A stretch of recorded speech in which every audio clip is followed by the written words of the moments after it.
Gracias, Carla. Bueno, ya las actas están prácticamente procesadas casi al 100%. Se confirma evidentemente que los candidatos a la segunda vuelta serán Pedro Castillo y Keiko Fujimori, y también, por supuesto, comienza a configurarse la conformación del Congreso, que, bueno, trae, digamos, cierta incertidumbre sobre el número de bancadas, la posibilidad de generar consensos. Evidentemente lo que vamos a vivir de aquí a la segunda vuelta es una campaña muy intensa, con dos candidatos que tienen ambos su carga de antivoto y sus prevenciones en un porcentaje importante del electorado, pero va a ser muy importante cómo esto se va a procesar en el Congreso para poder darle gobernabilidad al país.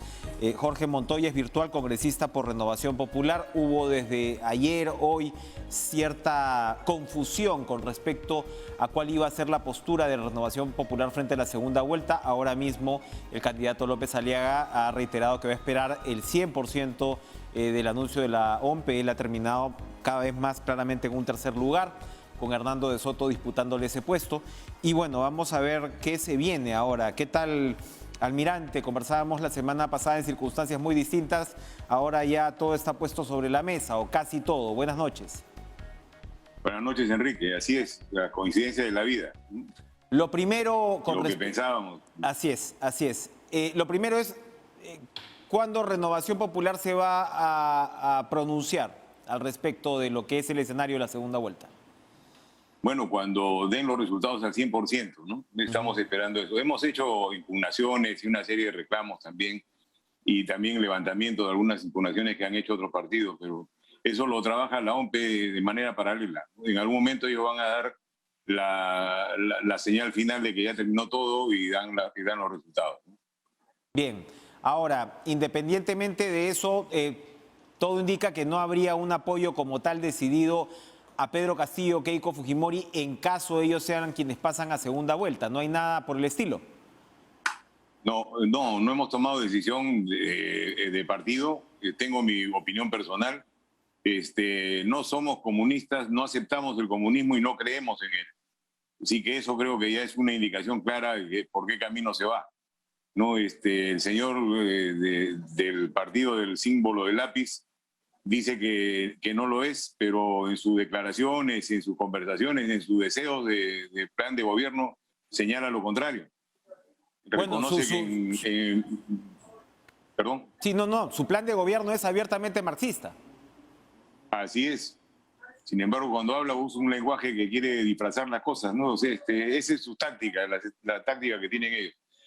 Para nosotros es comunista y no merece el más mínimo apoyo, y no lo vamos a hacer definitivamente. En eso sí no hay ningún lugar a dudas, no hay lugar a dudas. Ahora, ¿y qué pasa con la opción de Keiko Fujimori? Porque también lo que ocurre es que, claro, muchos dicen, ok, si Keiko Fujimori, siempre estamos en condicional porque sabemos que se están esperando la confirmación de la OMPE, pero si Keiko Fujimori pasa a segunda vuelta y eventualmente enfrenta, ¿no?, a Pedro Castillo, lo que muchos decían es, bueno, Renovación Popular o Avanza País son bancadas, ¿no?, que seguramente van a tener un entendimiento con Keiko Fujimori, pero desde otra perspectiva también lo que se dice es, por algo Renovación Popular y Avanza País no fueron con Keiko Fujimori, es decir, están disputando el liderazgo frente a un electorado más o menos similar. ¿Cómo observa usted el funcionamiento de este Congreso? Estamos hablando de probablemente 32 congresistas de Perú Libre. Ustedes tienen una bancada importante, me parece que son 13 aproximadamente los que tendrían Renovación Popular. ¿Cómo observa usted el entendimiento hacia la gobernabilidad en este Congreso? Usted, almirante, ha reiterado siempre la necesidad de encontrar consensos y de dialogar. Exacto, tenemos que hacer eso, porque si no, no vamos a paralizar el país. El país está en una situación de crisis total. No podemos entretenernos en discusiones políticas, tenemos que actuar. Y para actuar necesitamos encontrar consensos. Yo creo que sí los vamos a encontrar. La única dificultad sería el carácter comunista del candidato que tiene la mayor cantidad de votación ahora en este momento. Pero creo que se puede llegar a un entendimiento. Si él descubre la careta y dice lo que es, no cree en la democracia, definitivamente. Así que tendríamos que hacer unión el resto de partidos para poder lograr sacar adelante los proyectos que tenemos. Ahora, no puede que ocurrir, son en beneficio sí, del país. No puede ocurrir que Castillo es militado, es cierto, es un maestro sindicalizado, fue de una línea muy dura en la última huelga magisterial, donde en realidad lo que hizo fue, entre otras cosas, doblarle el brazo al SUTEP oficial, por decirlo así. Pero Castillo también ha militado en Perú Posible hasta hace un par de años. ¿No podría ser no tan comunista como su anfitrión, Vladimir Cerrón? Hasta ahora no da muestras de eso, al contrario, da muestras de autoritarismo. Dice que si no le hacen caso cierra el Congreso, o cierra el Tribunal Constitucional, no estatiza las cosas, habla del cambio de la Constitución porque no puede conseguir mejores condiciones con las mineras, y eso es ignorancia. Los contratos se pueden modificar, se pueden negociar, o sea, no hay ningún problema en eso. El contrato ley que existe está enmarcado en la Constitución para dar estabilidad jurídica a la acción, o sea que no se pueda cambiar por un decreto. Pero sí se puede negociar el Ejecutivo con la compañía. Y si es favorable al país, queda. Si no es favorable, se modifica. O sea, todas esas posibilidades se pueden hacer con nuestra Constitución. Si no las han hecho antes es porque no les ha dado la gana de hacerlo. O el Ejecutivo no ha tenido el interés de mejorar las condiciones. Por lo que usted me dice, una bancada de caso por caso. Por lo que usted me dice, una bancada de Renovación Popular no aceptaría un cambio constitucional completo. De ninguna manera. Podemos hacer modificaciones puntuales, pero no un cambio de constitución.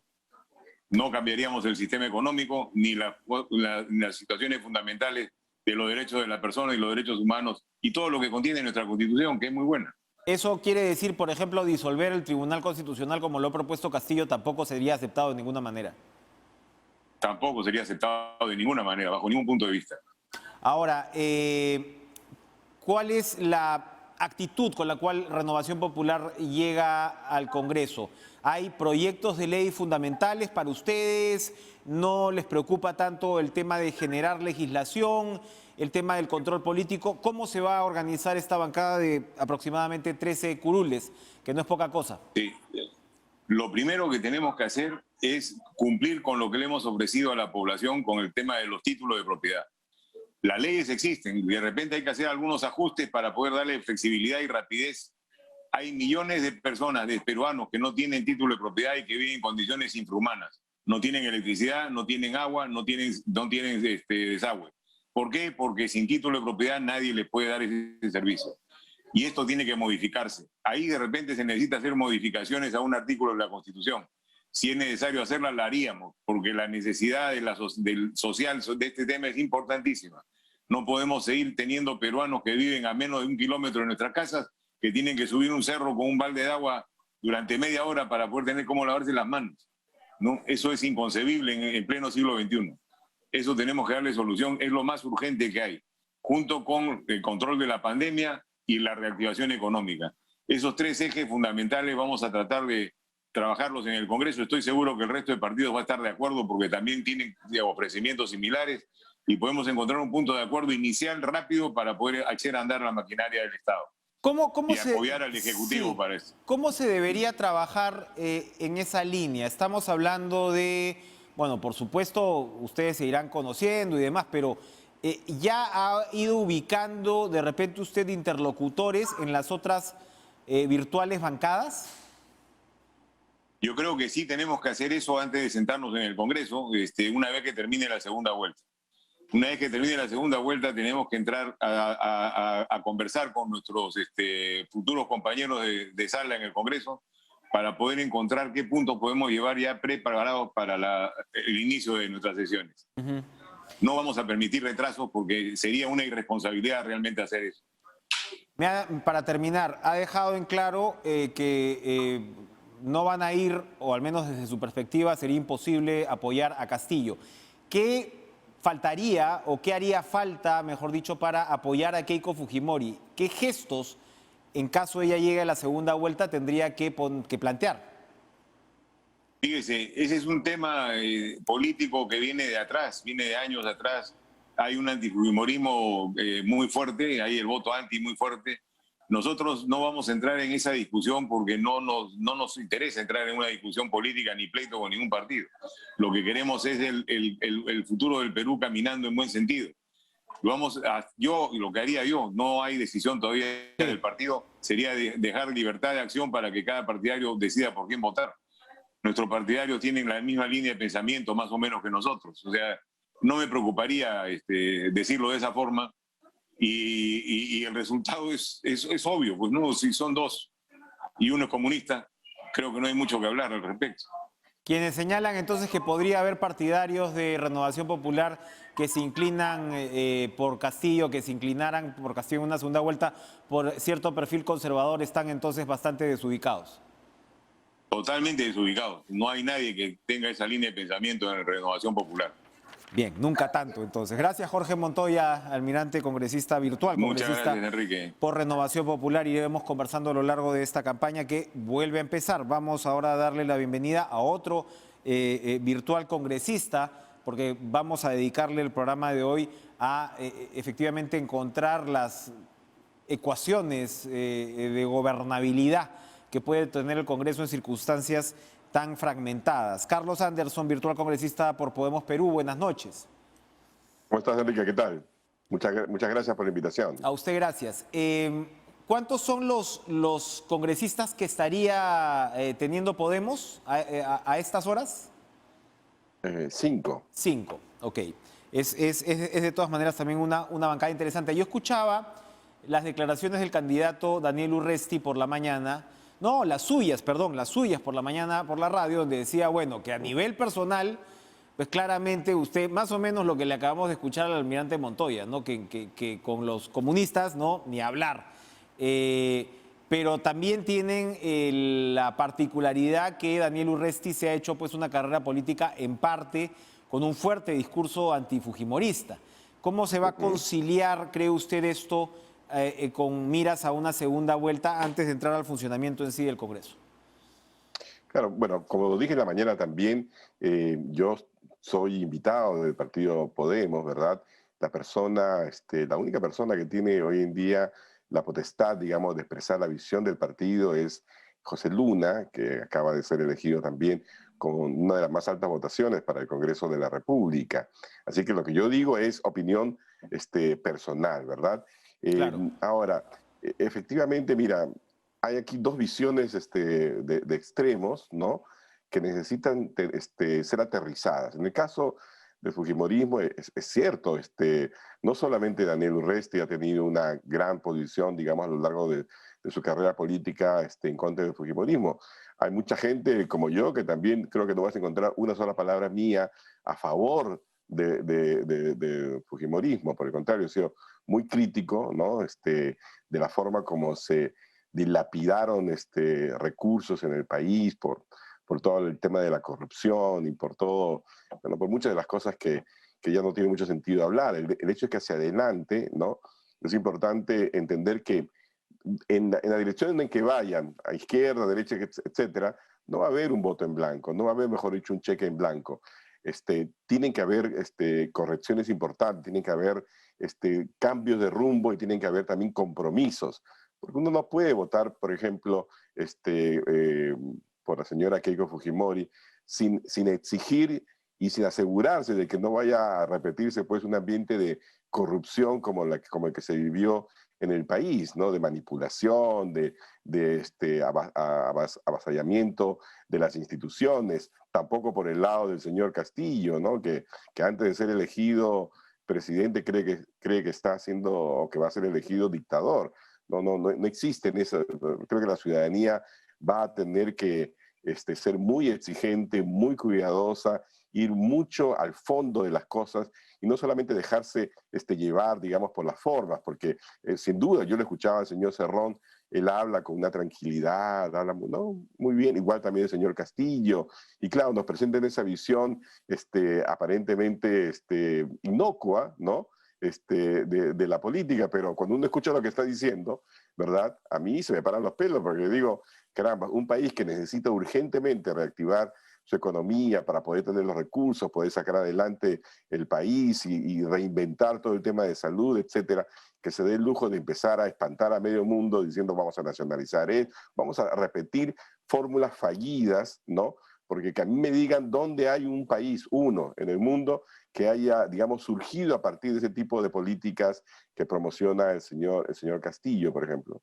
No hay, no existe. Los países desarrollados son los países que han logrado, que han ido por un camino distinto o que han abandonado, digamos, esa tragedia mal llamada comunismo o políticas populistas que no han llevado a ninguna parte, ¿no?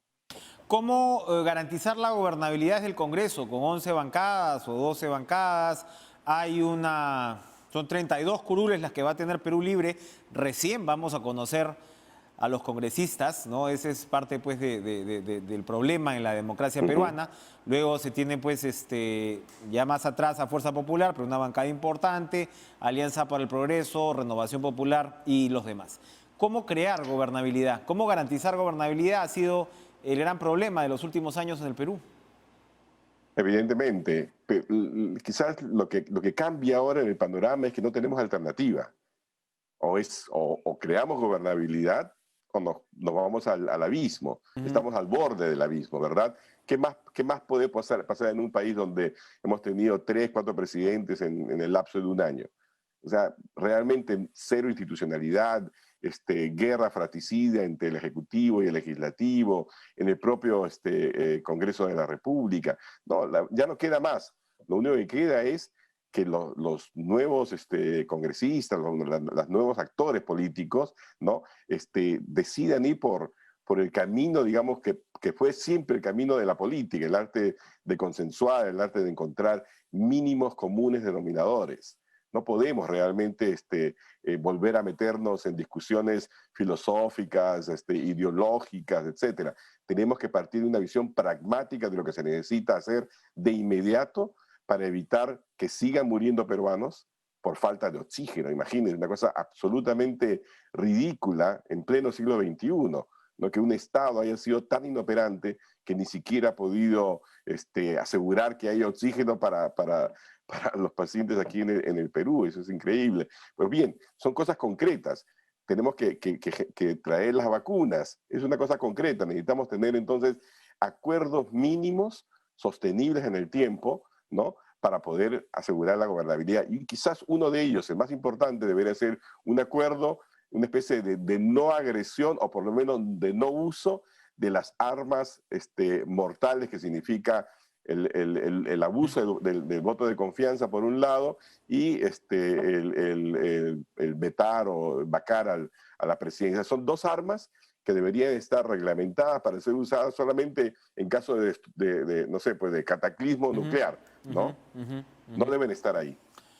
¿Qué opina de una reforma de la Constitución o de un cambio, de una asamblea constituyente como se mueve en algunas de las bancadas y además claramente en uno de los candidatos? Bueno, nuevamente me parece que cuando tenemos que estar hablando de cómo aseguramos la distribución logística de las vacunas para cuando lleguen, cómo nos aseguramos que construimos un sistema de salud rápidamente, ¿no? Que permita no solamente paliar los efectos de esta pandemia, sino de las próximas pandemias, ponernos a discutir nuevamente sobre una constitución, cuando la propia constitución actual tiene sus propios mecanismos de cambio. Hay una visión que me parece muy equivocada, según la cual cambiar una constitución implica cambiar la realidad. No es así. Si fuera así, la verdad es que, miren, hagamos una constitución como la que sugería el señor Forsyth, ¿no? Donde decretemos cero corrupción, donde decretemos que el PBI crece todos los años 20%.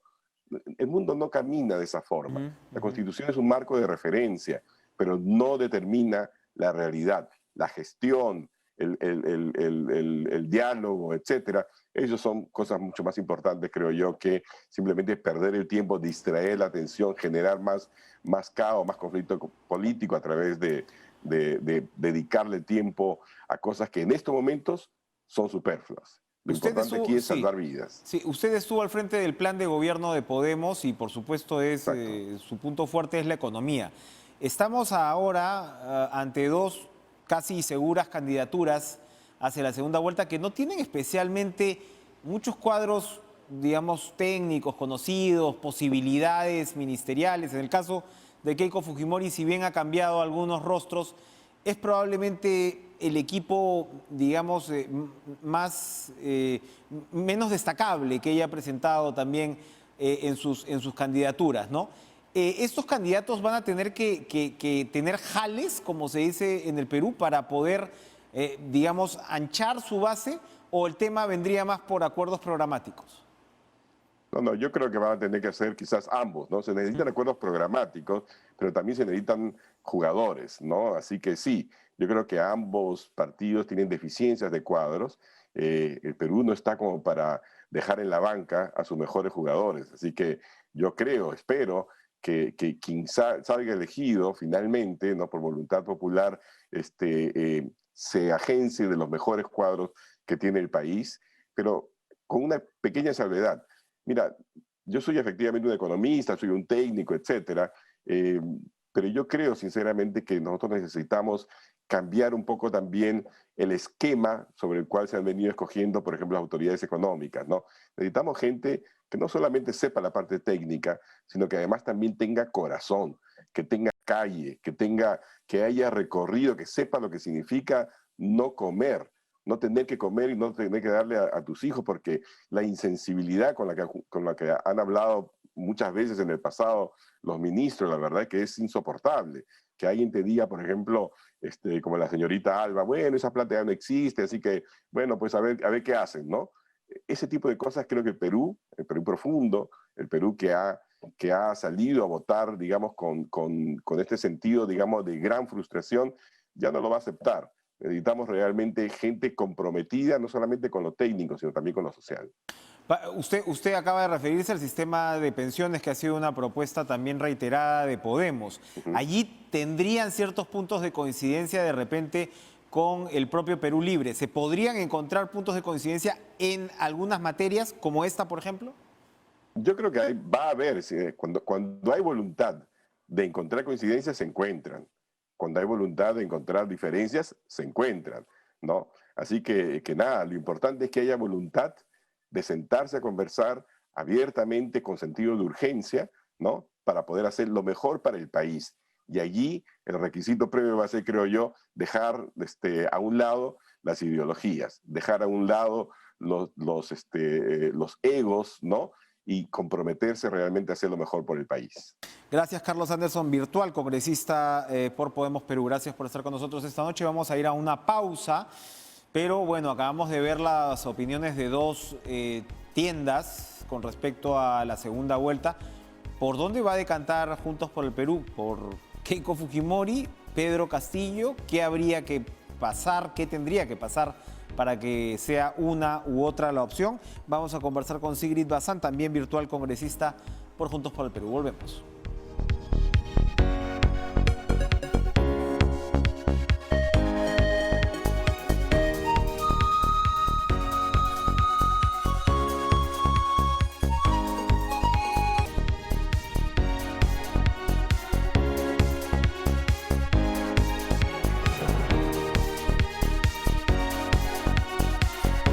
Estamos de vuelta y le damos la bienvenida a Sigrid Bazán, virtual congresista por Juntos por el Perú. ¿Qué tal, Sigrid? Buenas noches.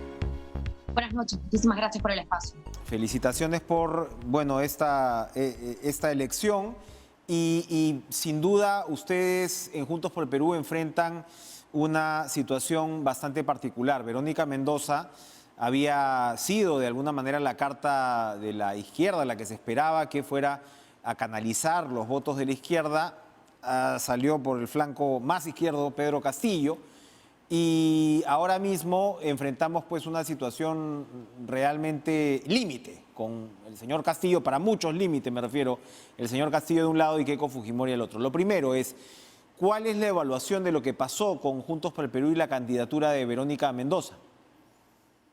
Bueno, en realidad primero tenemos que agradecer la confianza, no son pocos los votos, no es poco tampoco el porcentaje de las personas que han apostado por un cambio y por la propuesta de Juntos por el Perú, de un país más justo, pero es cierto, ¿no? Y creo que eso es parte de una reflexión que estamos en estos momentos también llevando a cabo, junto con la evaluación de la espera al 100% del conteo de la OMP, que todavía está en proceso para ver qué partidos entran, pasan la valla, tienen bancada, no tienen bancada, pero fuera de los cálculos, de alguna manera sí es importante que todos entendamos que ya el Perú, el país, clamaba a gritos un cambio que se ha escuchado. Muchísimas personas han votado de alguna manera también llevados por el descontento y la indignación de tantos años de lo mismo.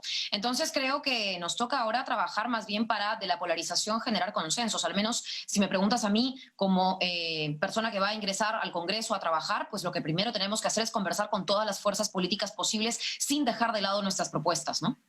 Permítame insistir un punto ahí en el tema de lo que fue el resultado de la campaña para cerrar esto. El lugar común dice, Verónica Mendoza se fue a un discurso un poco más urbano, de repente más progresista, se descuidaron o tenías un electorado muy conservador, si se quiere, en el sur, y al mismo tiempo se le seguía viendo como muy de izquierda en esa votación de clase media, de repente, que tenía que conquistar. ¿La evaluación en principio va por ahí? Mira, yo creo que no es mi papel en estos momentos hablar de cálculos políticos, porque finalmente una campaña no es solo cálculo, ¿no? O sea, una campaña también es principios, también es de alguna manera objetivos claros. Entonces, yo, por ejemplo, y particularmente he dicho, hay una agenda de derechos, ¿no? Por ejemplo, de derechos de la mujer, de la lucha contra la violencia, la mujer, de la igualdad de género, etcétera, que no pienso abandonar. Ahora, en términos de estrategia política, yo creo que también podremos evaluarlo esto más adelante con los estrategas, pero sí te doy la autocrítica y les hago en todo caso la autocrítica de que podemos y tenemos que mirar un poco más al resto del país en su diversidad, en su pluralidad, y de repente sí, pues crecer un poco más, fortalecer las bases también institucionales en otros lugares, ¿no? Bien. Sigrid, con el fujimorismo ni a la esquina. Totalmente de acuerdo. Yo creo que es una expresión que Verónica Mendoza ha dicho, que refleja mucho el sentir, no solo nuestro, sino de muchísimos peruanos, ¿no? No puede ser que una candidata investigada, que ha estado presa en medio de esta investigación, cuyos familiares, cuya organización política está investigada en estos momentos, sea para nosotros una alternativa válida. Toda nuestra agenda de una reforma tributaria, de una reforma laboral por trabajo digno, de una reforma por la lucha de los sindicatos, las organizaciones sociales, vaya de la mano o se parezca siquiera a algo que Keiko Fujimori plantee o su padre haya hecho en nuestro país, todo lo contrario, así que no vemos ninguna coincidencia por ese lado. Ninguna coincidencia por ese lado. Por el lado de Pedro Castillo hay posibilidades, hay puntos para trabajar, se podría llegar a una suerte de entendimiento político. Evidentemente ustedes son claramente la otra bancada de izquierda en el Congreso, ¿no? ¿Hay posibilidades de abrir ese diálogo y llegar a un entendimiento político?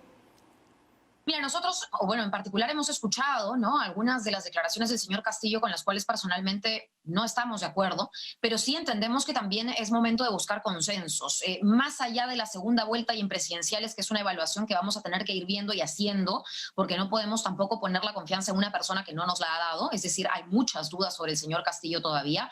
Sí, desde el Congreso necesitamos trabajar con todas las bancadas que busquen este consenso y que busquen por lo menos en algunos puntos objetivos comunes. Es por eso que en todo caso de llegar al Congreso no vamos a cerrarnos a conversar también con integrantes de la bancada del señor Castillo, Perú Libre, como con otras bancadas también que estén ingresando o que vayan a ingresar, sobre aquellas reformas que sí consideramos tienen sí o sí que llevarse a cabo, ¿no? Por ese lado creo que mi papel va a estar muy en el diálogo, muy en el buscar, no tanto la confrontación, sino el trabajo. Yo creo que el país en medio de la pandemia y todavía con cifras letales críticas sobre el COVID necesita comenzar a trabajar, no necesariamente ya seguir con la misma discusión que no nos ha llevado a nada, ¿no? La primera prioridad sin duda va a ser efectivamente el manejo de la pandemia.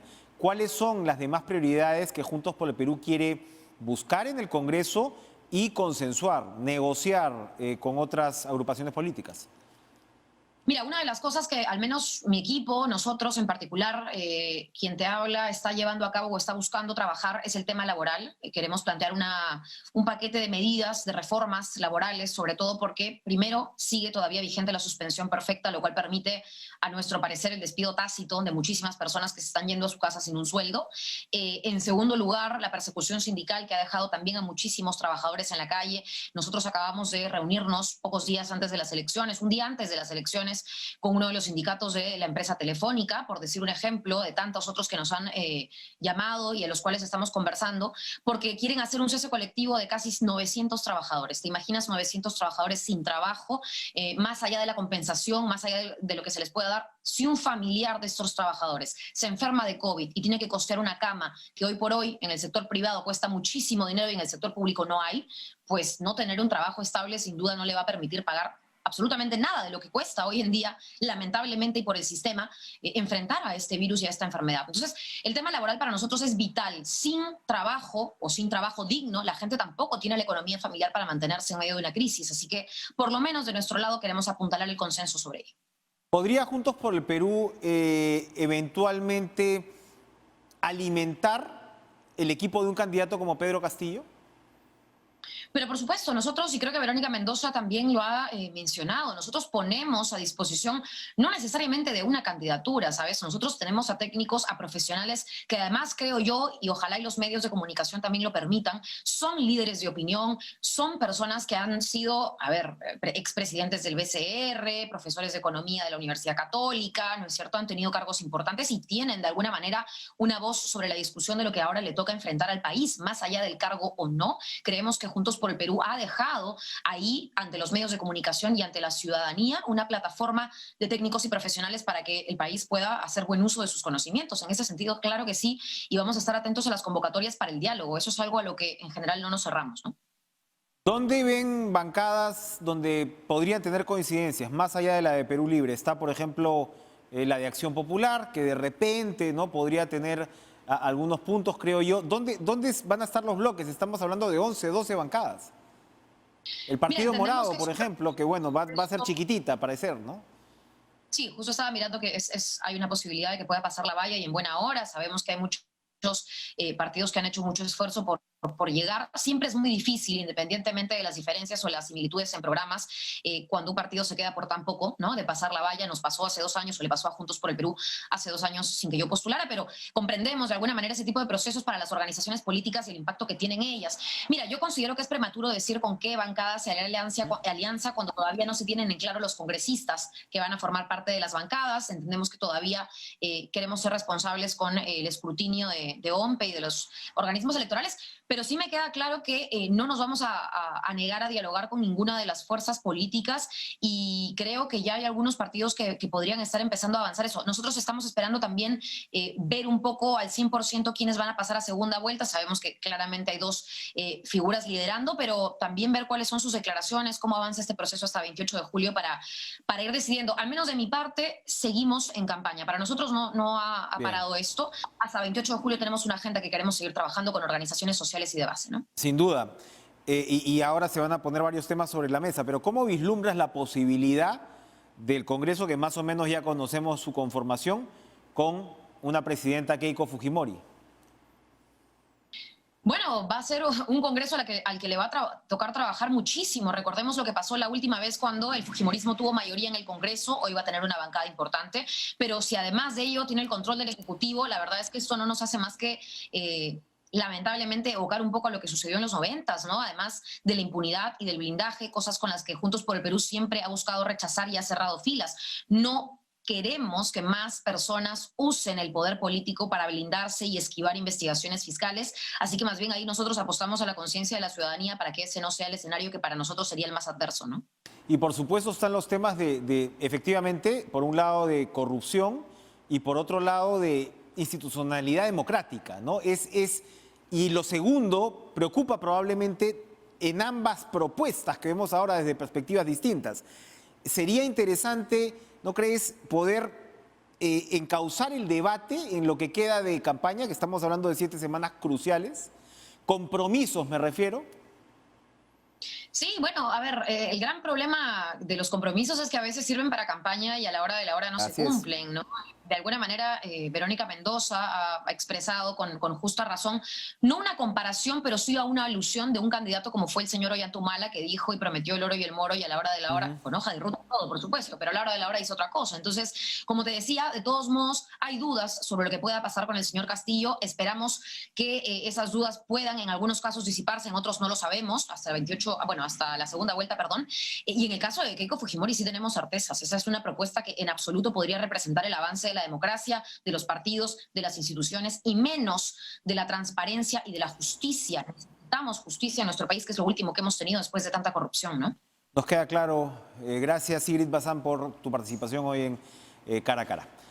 Vamos a ir a una pausa y regresamos para también sondear lo que va a pasar con Alianza para el Progreso. César Acuña no le fue bien en estas elecciones, pero si no estoy mal, Alianza para el Progreso tiene aproximadamente 13 escaños. Vamos a conversar con Gladys Echaíz, virtual congresista por Alianza para el Progreso, recordada también en su papel pues, como fiscal. Volvemos.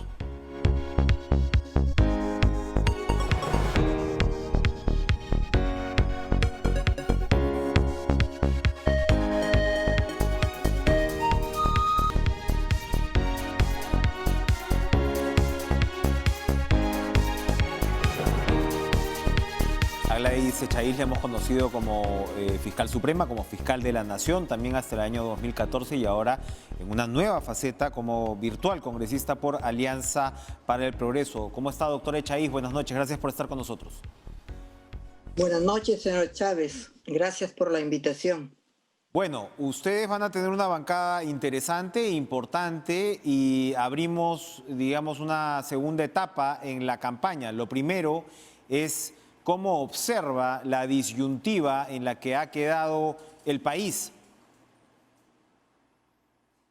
Bueno, es una situación no prevista, no pensada a la luz del panorama y de la forma en que venía desarrollándose las elecciones, de las encuestas y de las posibilidades y probabilidades que se planteaban.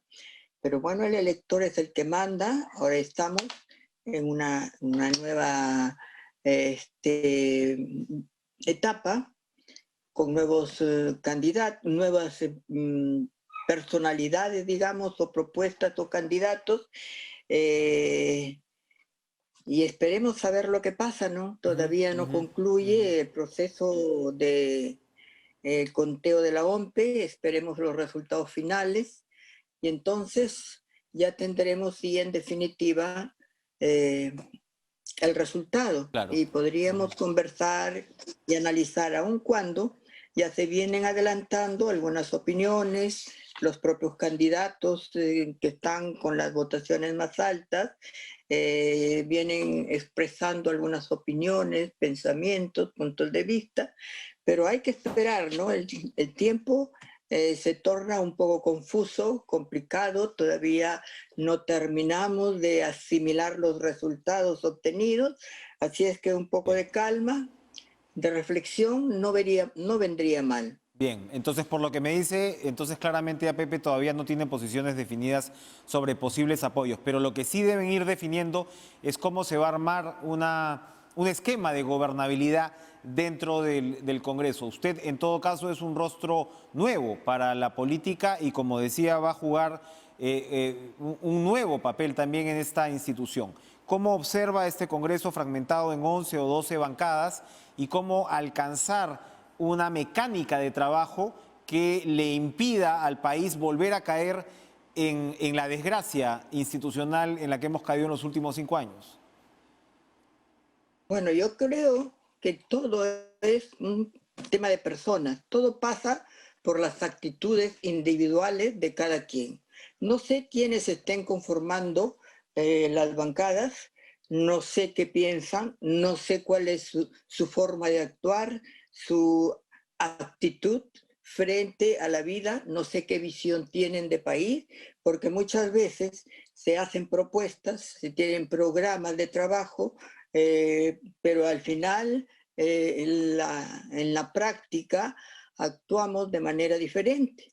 Habrá que ver cómo se conforma, quiénes son, y a la luz de eso poder ir más o menos viendo si hay posibilidades de poder entenderse, de hacer consensos, de tender puentes. Nosotros desde un inicio y durante la campaña hemos dicho que nuestro deseo, nuestra decisión es contribuir con la gobernabilidad, contribuir a mejorar la imagen del Congreso.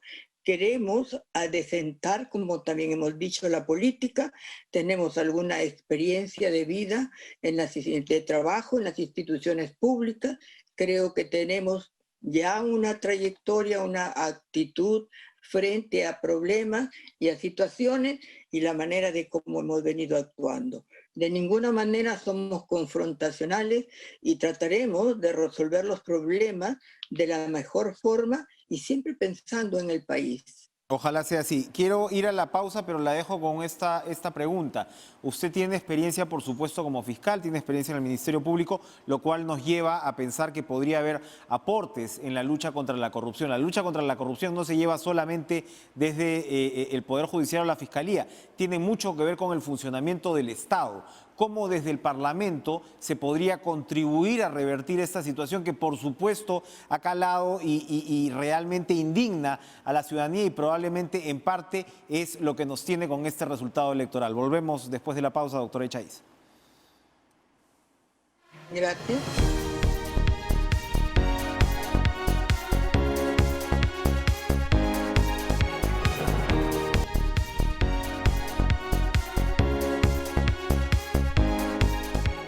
Gladys Echaíz, virtual congresista por Alianza por el Progreso. Nos quedamos con esta pregunta. ¿Cuál debería ser la agenda anticorrupción impulsada desde el Parlamento? ¿Qué se puede hacer desde el Legislativo para reducir este flagelo? Bueno, mire, combatir la corrupción es un trabajo de todos. En el Congreso, lo que nosotros tendríamos que hacer, una agenda sería cumplir a cabalidad nuestra función de fiscalización, de investigación, e indudablemente revisar las leyes y fortalecer aquello que esté para mejorar. Creo que hay que revisar el tema de las inhabilitaciones de los funcionarios públicos que han incurrido en estos accionares. Porque es muy fácil cumplir una pena, las inhabilitaciones son de 2, 3, 4, 5 años y luego fácilmente pueden volver a los cargos públicos. Y eso es algo que debemos analizar, debatir y consensuar en el Congreso. Desde mi punto de vista, la inhabilitación debe ser indefinida. Ahora, que también es necesario que veamos cuál es la política criminal del Estado, de los gobiernos. Si vamos a seguir siempre con una política reactiva como hasta ahora, o como proponemos nosotros, podemos trabajar políticas proactivas que tienen que ver con la prevención. Prevención que debe ser trabajada en distintos ángulos, involucrando a la población misma. Prevención que debe involucrar a los centros educativos, a los maestros, a los hogares, trabajar a las instituciones mismas y también a la propia Contraloría General de la República. Creo que uno de los grandes problemas que tiene actualmente el Estado es la falta de coordinación, es la falta de interactuación institucional e incluso interna. De ahí los problemas de la ejecución presupuestal, que puede ser no muy transparente o a veces ineficiente. Y tanto en uno como en otro caso afectan, afectan al erario nacional de manera significativa. O sea que la corrupción tiene muchos rostros, muchas formas, muchas aristas, y todas ellas hay que enfocarlas. El trabajo no es fácil, ni la respuesta tampoco, pero hay que ir avanzando poco a poco, sentándonos a analizar las causas diferentes que conducen a ello. De pronto, la falta de gestión, de control, la falta del ingreso a la propia carrera, de personas que no se analizan o investigan bien previamente, pueden darse una serie de situaciones. Estamos, de mi parte, revisando, creo que hay que fortalecer la revisión de los ingresos a las instituciones. Interiormente, en el Congreso de la República hay que revisar. Y por otro lado, comenzar, digamos, por dar una muestra de responsabilidad desde el Congreso. Si hay, por ejemplo, solicitudes del Poder Judicial, donde se requiere que se levante el fuero a determinado congresista, pues hay que hacerlo. Y evitamos así el doble discurso, como es el que me parece que también hay a nivel de la comunidad y la sociedad, porque pedimos que combatan la corrupción y nosotros vemos que los más votados son personas que tienen muchos problemas y cuentas que rendirle a la justicia. Entonces ahí también hay que revisar y reforzar los valores desde la infancia para que se vaya cimentando la sociedad de una manera firme, sólida, con valores, transparencia, y así ir erradicando poco a poco este flagelo, este fenómeno Bien. que tanto afecta a la sociedad y al Estado mismo. Usted como mujer de leyes, ¿cómo hacer para evitar que en estos próximos 5 años el Congreso termine siendo disuelto o se vaya a vacar al presidente de la República? Evitar que el Congreso sea disuelto. Bueno, tendríamos que elegir, o que el presidente tiene que ser una persona que cree en la democracia, que no le incomoda la diferencia de criterios, que acepte la crítica, que comprenda que en la diversidad podemos encontrar la luz y la salida a muchos problemas. Y lo otro, pues depende del Ejecutivo, a quién se elija como representante de la nación. Yo espero que las situaciones que se han dado no se repitan, espero, deseo y ruego a Dios que así sea. Por nuestra parte vamos decididos a realizar una función con seriedad, con solvencia y con responsabilidad. Trataremos de que todos nuestros actos están a la altura de las circunstancias y de acuerdo a lo que la población espera y demanda de nosotros. No encontrarán un acto que signifique crear problemas, fustigar a la autoridad. No, si hay alguna crítica será constructiva. Si tenemos diversidad de criterios, seguramente, pero de la diversidad siempre sale la luz. La homogeneidad no existe. La heterogeneidad es la que nos va a ayudar a solucionar los problemas, a encontrar diversidad de respuestas y evaluar cuál de ellas es la mejor. Muchas gracias, doctora Echaíz. No se preocupe por la bancada de Alianza por el Progreso, porque somos constructivos. Es un buen mensaje para iniciar esta nueva temporada que esperamos pues traiga mejores noticias para la institucionalidad del país. Gracias, Gladys Echaíz, virtual congresista de Alianza para el Progreso. Vamos ya a despedirnos, 10 en punto. Gracias por estar con nosotros. Sigan ustedes en la programación de TV Perú. Nos vemos mañana y vamos a seguir analizando todos los ángulos de esta campaña que, como les decía anoche, recién empieza. Buenas noches.